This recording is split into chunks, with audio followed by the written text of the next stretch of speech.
Being it's 10 o'clock, we reopen the meeting. I need to ask where you're going to do the egg bag winter program today, or? Well, I think the egg bag is the egg BMP loan program. I can maybe finish that when we get done with this. Okay, sounds good. That should just take that a couple minutes. Okay. We'll wait till we're done with this. Morning. Morning. You're here to present Yes, we've been last April. Yeah. At the end of May, the Planning Commission met to discuss and consider the renewal permit application of Tracy and Michelle Erickson for a sand pit in Yucatan Township. There's been many twists and turns with this whole permit application.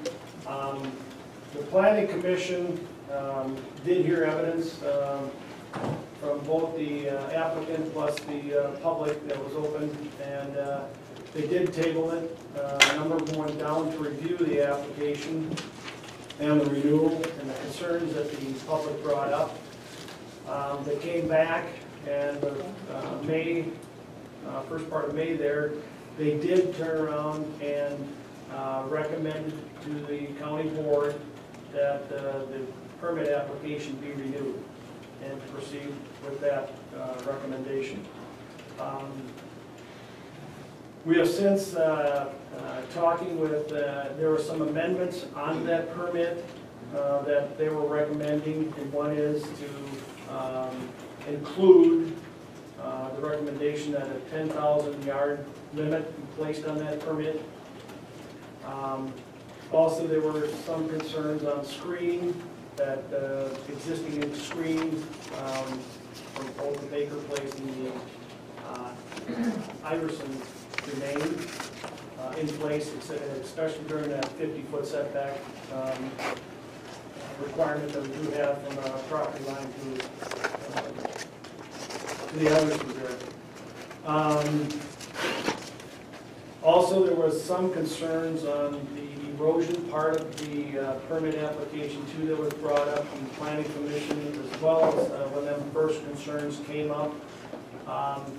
Both Bob and myself went down.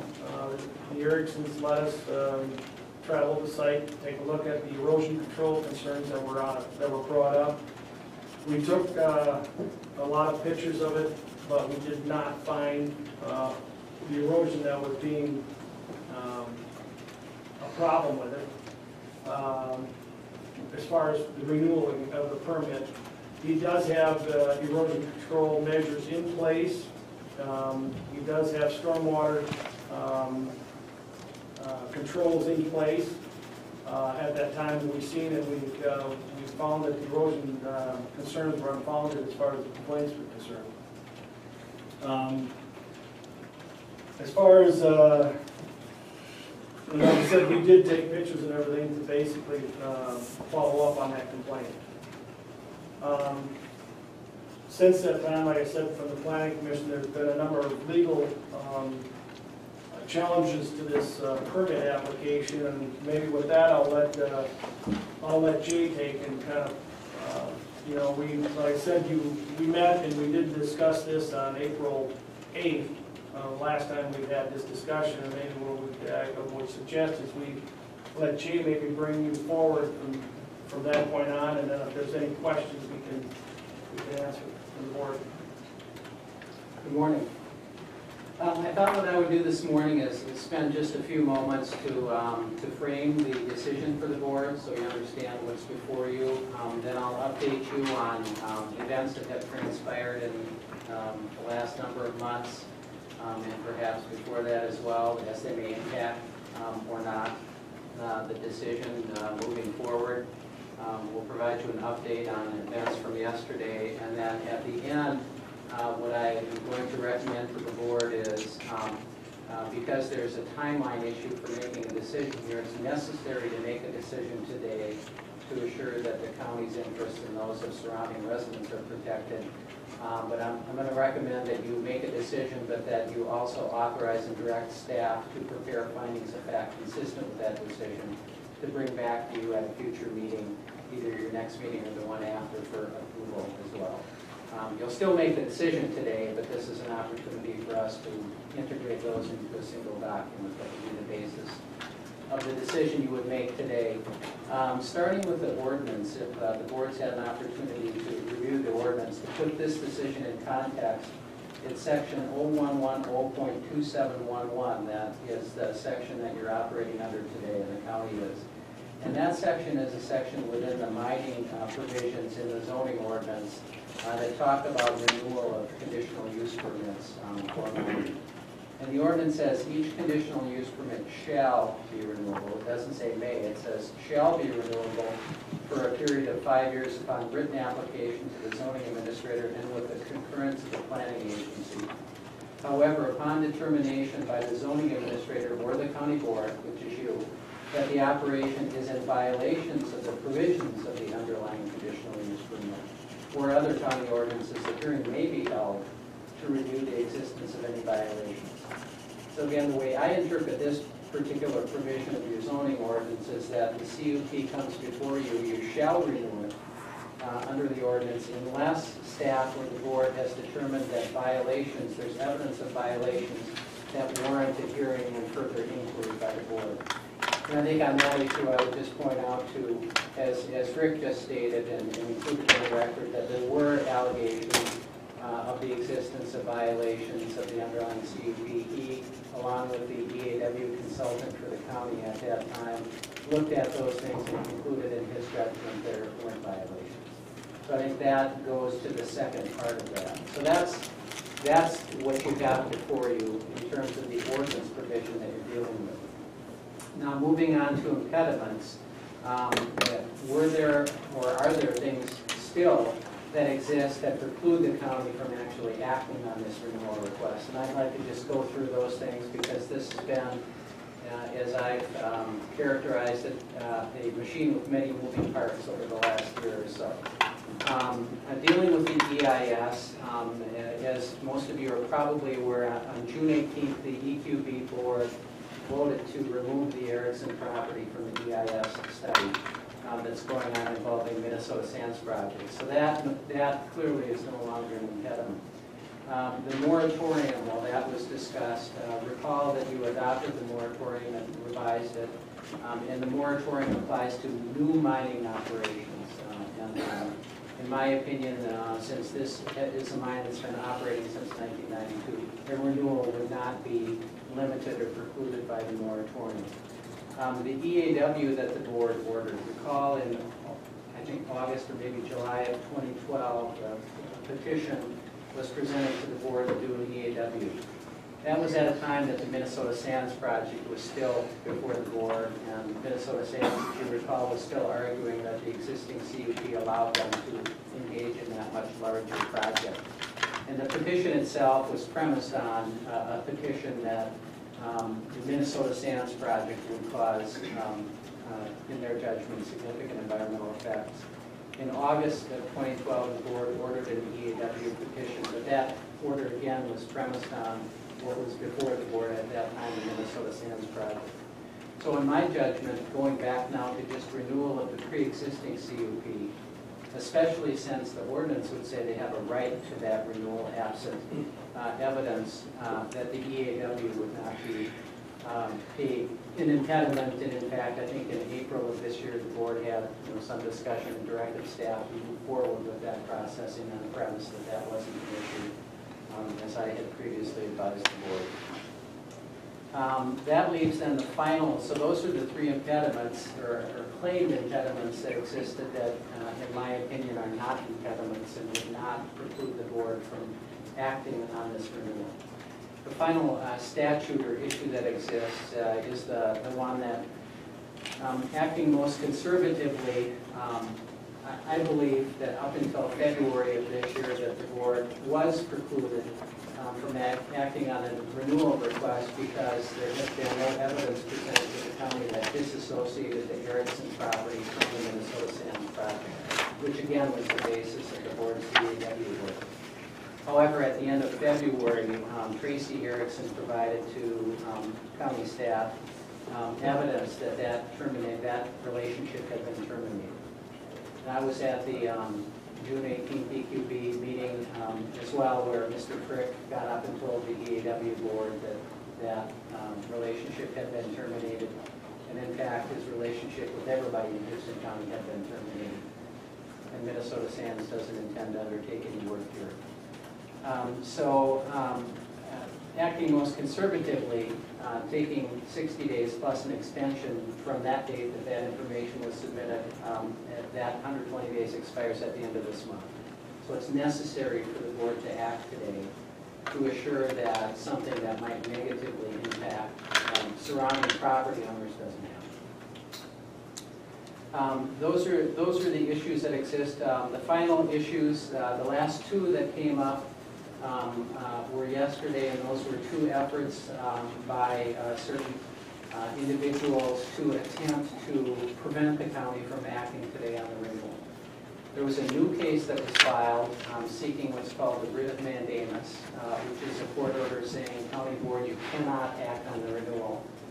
That was heard before Judge Birnbaum in Winona County yesterday morning, was argued, and the judge at the end of the day dismissed that case entirely. So that case does not serve as an impediment to the board acting today. There was a second motion that was brought in the Minnesota Sands case that had been dismissed previously by the court, but a motion was brought by certain individuals as well to ask Judge Walters to conclude that dismissal of the Minnesota Sands case had the effect judicially of terminating the underlying CUP, such that you could not act on the renewal. And Judge Walters did not do that yesterday. He took the matter under advisement but did not issue any order that would limit the county's right or obligation to act on the permit. So neither of those two new developments would serve as an impediment.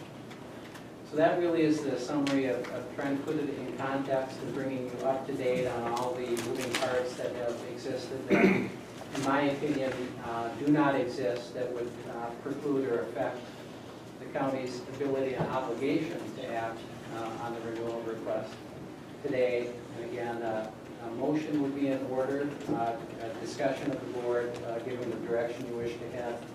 But at the end, as part of the motion, again, I recommend that you would authorize and direct staff and legal counsel to incorporate the bases for the motion and the discussions in the form of findings that would be adopted. And I'd be happy to answer any questions. Jake, quick question.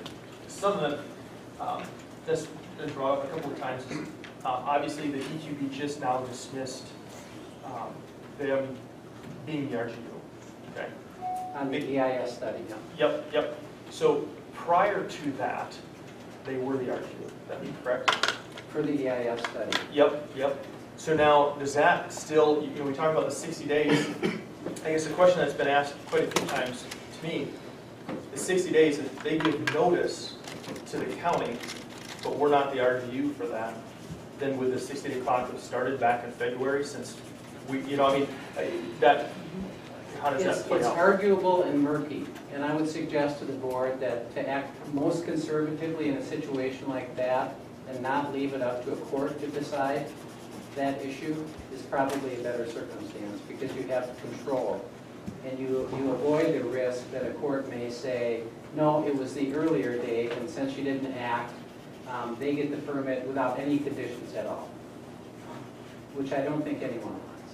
So it is fuzzy, and I think my point is just it's best to act most conservatively and assume the February date rather than the June 18th date. Last question on the permit itself, because it's a conditional use permit. Upon the renewal, is there the board has the authority to put conditions on that?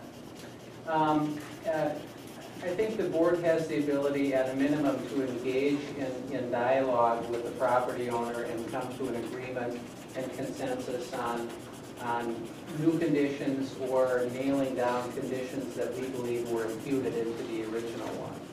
And by that, I'm referencing the quantity limits. Because as you recall, the board, I took the position on behalf of the county in the Minnesota Sands litigation that because there was a representation in '92 by Mr. Thorson of quantity limits, and the CUP was issued, that those were imputed into the CUP. Minnesota Sands disagreed. That's why we're in a lawsuit. The case was dismissed. I think it's in the county's interest and residents' interests to now include that formally in the CUP. And the Ericksons, I understand, have concurred with that. So that's one thing I recommend be included as a condition. The Planning Commission was concerned about screening, and the original CUP has a general statement about maintaining screening. So again, I think it's an opportunity not to impose new conditions, but to nail that down and say, here's what that means. And with respect to the Iverson and Baker properties, there's existing natural vegetative screening in that 50-foot buffer, I understand, setback. So I think this would just kind of nail down that requirement that screening is what you're referring to. Yeah. Now, with that question, how does that work then? So what you're asking the board to do is to make a decision. If the board says, okay, we're going to approve this, then you go back and figure out the details, or is it that, I mean, how does that? No, I think the approval should be based on particular findings and reasons with the conditions stated by the board, and our job in formalizing them is just to take that and put it into one nice document that exists that will then be part of a record, so it's clear what the, instead of relying on verbal motion and discussion, that here's the decision of the board and here are the reasons. So I'm suggesting that we do that, and it's not an exercise of us making up or coming up with better reasons after the board meeting and have you approve that document. It's simply incorporating the reasons that you would have today. Jay, I have a question about this. I understand the CUP which expired in 2013, and then it came back for renewal this year. I have a question about what, should it really have been renewed or should it have been filed for a new CUP? How can it go a year without any action? Yeah, in my judgment, and here's how that issue played out, and this is the way that I believe state laws are intended to work and interact in this area. The Ericksons filed a timely request for renewal, November 1, 2012. So before expiration of the permit, they applied for a request to renew it.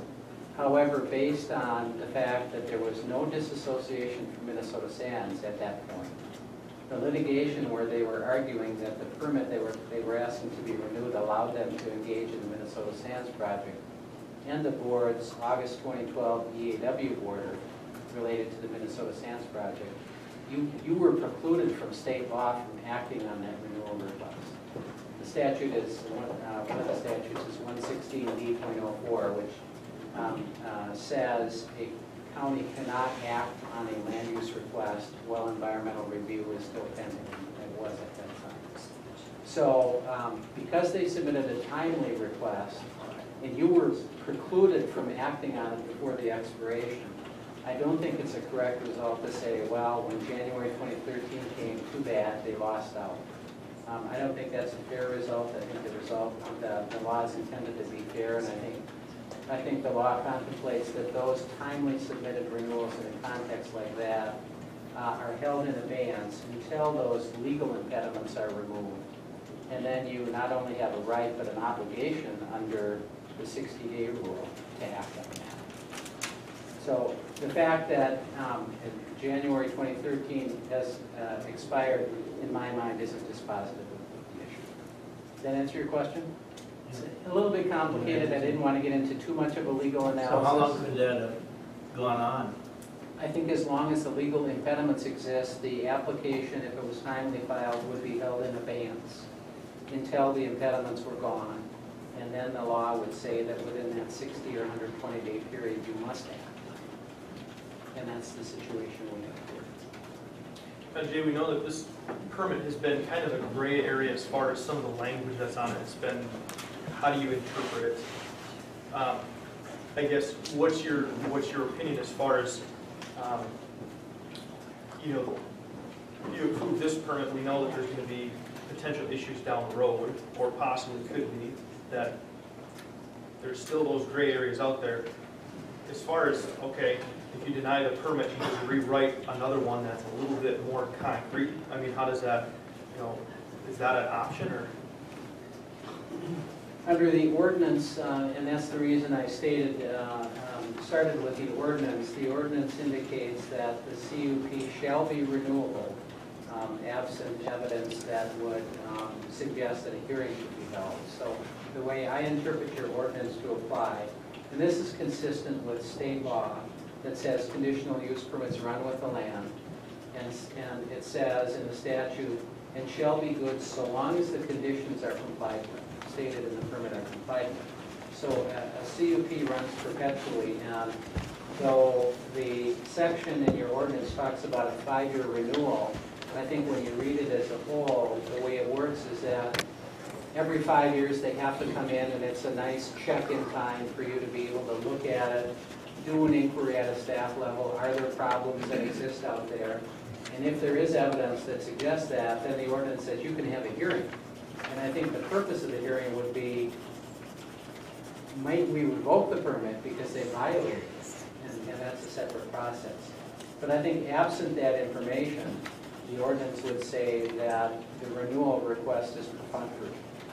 So on that permit, it says on the bottom, it says good for 1 year. How does that, I mean, that's been a center of some convert, Yeah. you know. You know, I think the permit, you could write on the permit, this is only good if your name is Bob. It doesn't matter, it doesn't change state law.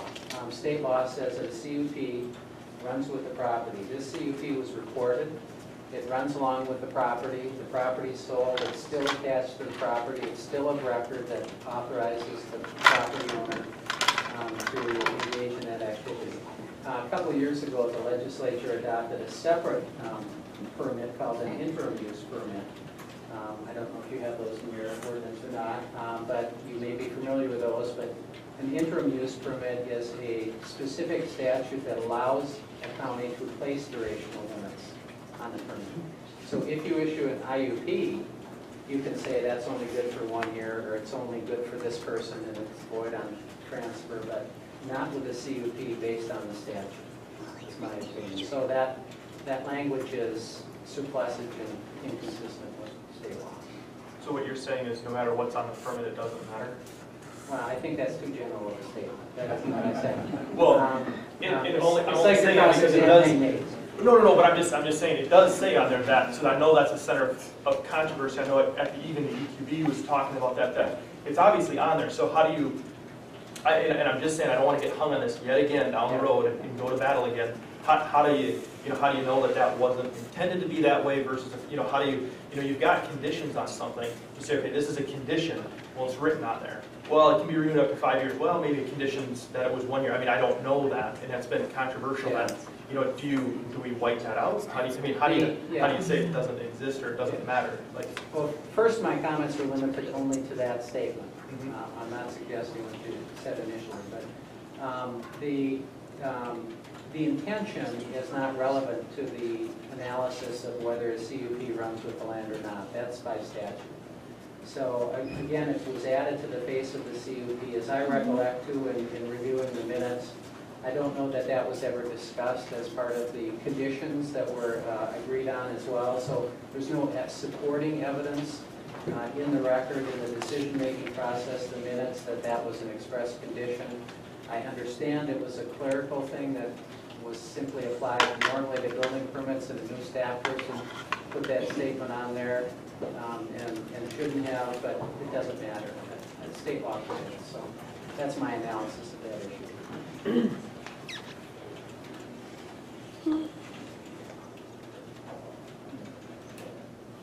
What about trout stream setbacks? Does that still apply for all quarters? The DNR is the one that determines whether that is the case Is that or a not. condition we put on, or? I think the planning commission actually added that all All state and state. federal. Yeah, and that would be a new state law. I think the DNR is going to have to make a determination. I've had a couple discussions with the DNR council when they called me asking questions about the renewal, and I won't put words in their mouth, but I think I think their determination is that renewals of existing permits are not governed by the new law, but new permits are. So we have no control over how they make a That's decision. the problem I have with renewals versus CUP, is that how do we as a county ever put new conditions on old mines when they come up for renewal, and you say that you cannot put a new condition? Yeah, and that's My problem with the yeah. whole thing. And that's a good observation, and that's why an ordinance is a living, breathing document. As you look at new changes, if you think the process can be better and you can include things, that might be a topic of conversation about changing this language. But this language is what you're working on now. I know, kind of off subject, but kind of still on the same subject. I know that's what you had mentioned, this is an instance where IUP would be a little bit better than the CUP, where it's not going plan. Is that, looking at? Yeah, I didn't suggest necessarily better, I was just a different distinguishing that it allows by statute you to place durational limits or make them personal. So that's one benefit of an IUP that a CUP doesn't have, in my opinion.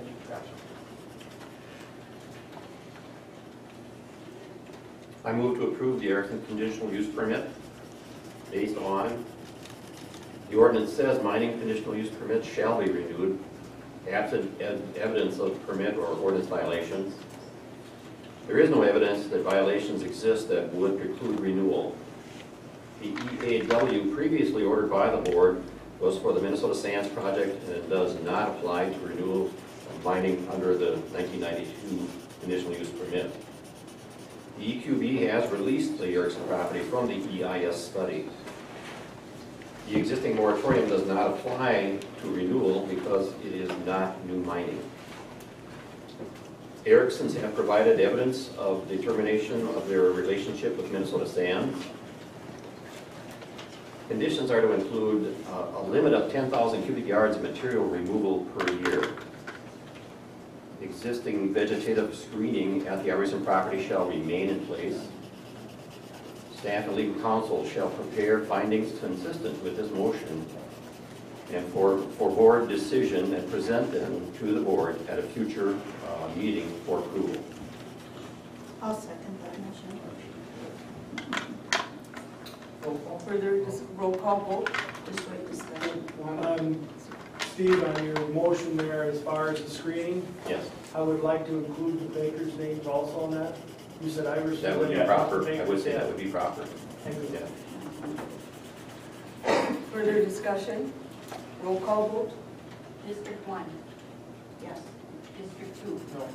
District 3, Aye. District 4, Aye. District 5. No. Motion passed.